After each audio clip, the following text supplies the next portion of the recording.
KFC didn't just succeed in China. It built a system so powerful that it outperformed the original American one. So the question is, how did an American fast food chain become more successful in China than in the country that invented it? In order to understand how this happened, we have to look beyond the chicken and mashed potatoes and take a deeper look at the system behind the success. Because the fast food system we all know and love, that focuses on standardization and identical menus, was designed to work everywhere in the world. It worked in the US, and it worked throughout most of the globe. But when KFC decided to test the Chinese market, they realized that same system wasn't going to work. China wasn't another country that you could just plug the American fast food system into. It was one that would have to be rebuilt from scratch in order to work. So instead of copying and pasting the American model over to China, KFC made the decision to create an entirely new system for the Chinese market. And that decision didn't just help KFC survive in China. It turned them into a powerhouse and arguably the most successful fast food chain in the entire country. This is the story of how KFC built an entirely new system in China, and why the original was never going to work.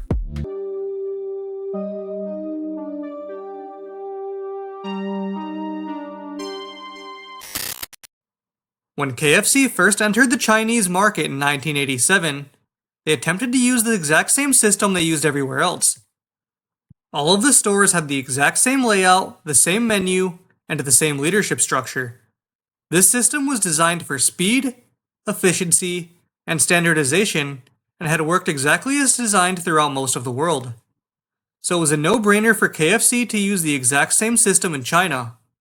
There was no need to change something that had been working perfectly. And at first, it looked like it was going to work in China too.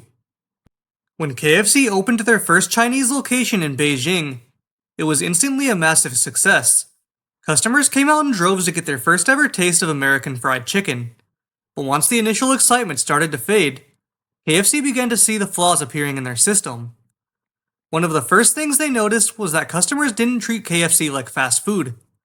They would stay for hours instead of minutes, and would use the restaurant as a place to socialize instead of just a quick pit stop to grab a fast meal. The store layout became an immediate issue as it was designed for customers to come and go rapidly.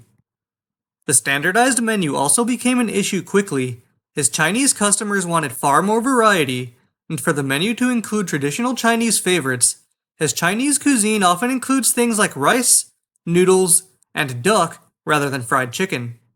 This local variety is something that the American system had absolutely no room for. And as time continued to pass by, it started to become increasingly obvious that China wasn't responding to the American fast food model in the same way that so many other countries had. All of the things that made the system so effective everywhere else just didn't translate here. It was a system built for one world, trying to operate exactly the same in a world that was completely different. KFC could have done what most companies did in foreign markets and doubled down. If a system didn't fit in with a new market, they would find a way to force the market to fit the system. This is the way globalization works. But China wasn't going to bend. And the longer that KFC operated there, the more clear it became that if they didn't adjust to the market, they were going to lose a lot of money. Because China isn't like most of the world. It's not a country where KFC could just import a global system. It's one where they would have to build a completely new one from the ground up if they wanted to be successful. So KFC made a decision that most brands were unwilling to make at the time. Instead of trying to find ways to make China fit into the global system, they started reshaping the system to fit the Chinese market. This allowed KFC the flexibility to structure their business around the way Chinese customers actually lived and ate, and would allow them to offer the value that customers actually wanted. And this decision would be the catalyst for all of the success that would follow. Once KFC committed to breaking from the global system, that was when the real work would begin. KFC would have to make structural changes to the way they did business, and if they weren't able to do this effectively, they would be in an even worse position than when they started. So they focused on making changes to one of the most fundamental parts of their business, the menu. While they still offered their famous fried chicken, they also began introducing items specifically for the Chinese market that didn't exist on the menu anywhere else in the world. They added Old Beijing chicken rolls, spicier chicken, fried dough sticks, and Chinese-style breakfast options. These new items quickly became staples of KFC's Chinese menu and reshaped what the brand meant to Chinese customers. But the menu wasn't the only thing KFC would be changing. It would also change leadership in the way decisions were made in stores. While the Western system focused on standardizing the way management made decisions, in China, KFC's managers were given more freedom and flexibility when it came to decision making. This was so they could adapt to the local market and to build each store around local preferences rather than global standards. This change in decision-making ability allowed managers to experiment and respond to the market in a way that the old system never could, which made the brand feel completely new. KFC also decided to move beyond just the major Chinese cities and into the smaller ones, many of which were rapidly growing. This made KFC feel less like an American import and more like a Chinese staple, as it was now deeply embedded even in the small communities. Piece by piece, as each of these changes were made, KFC no longer operated like an American fast food chain trying to fit into a new market. It was becoming a Chinese fast food chain built off of American roots, which is exactly how KFC wanted to be perceived by Chinese customers. So while KFC's initial decision to change the system they had always operated under for China seemed like a major risk at the time, it paid off in big ways as KFC became the most successful Western fast food chain in the entire country. And by the 2010s, KFC had expanded to over 5,000 Chinese locations, with that number continuing to grow to over 10,000 in present day. No other American fast food brand was coming close to even sniffing the success of KFC in China, including the global powerhouse McDonald's. While McDonald's may be the dominant fast food brand in the rest of the world, in China, they clung to the American system much longer, which kept them far behind KFC in terms of success, with just over half of the amount of locations KFC currently has. But KFC's success wasn't just about the amount of locations they opened. It was about how relevant they were able to make themselves in Chinese culture.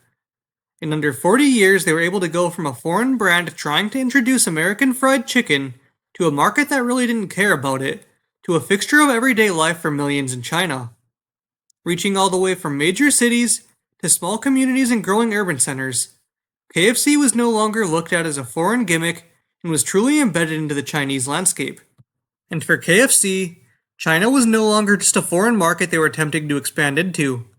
It was now their most successful market, and it wasn't even close. And today they only have roughly a third of the locations in the US as they do in China. This level of dominance was completely unprecedented for a Western restaurant in China. KFC didn't just succeed in a new country. They set a standard that none of their competitors have been able to match, and created a blueprint for how to completely take over a foreign market. All in all, KFC's story in China isn't just about a business success. It's a lesson in systems and how to adapt when a previously created system doesn't quite match a new market that it wasn't designed for. Most companies try to force their model into new countries, and while sometimes this does work effectively, in many cases it leads to complete failure and a loss of revenue. This was clearly the case in a video I previously made on this channel, where McDonald's attempted to import the global system into Bolivia and ended up having to close down every location they opened in the country in just a few years. KFC showed what's possible when you do the opposite.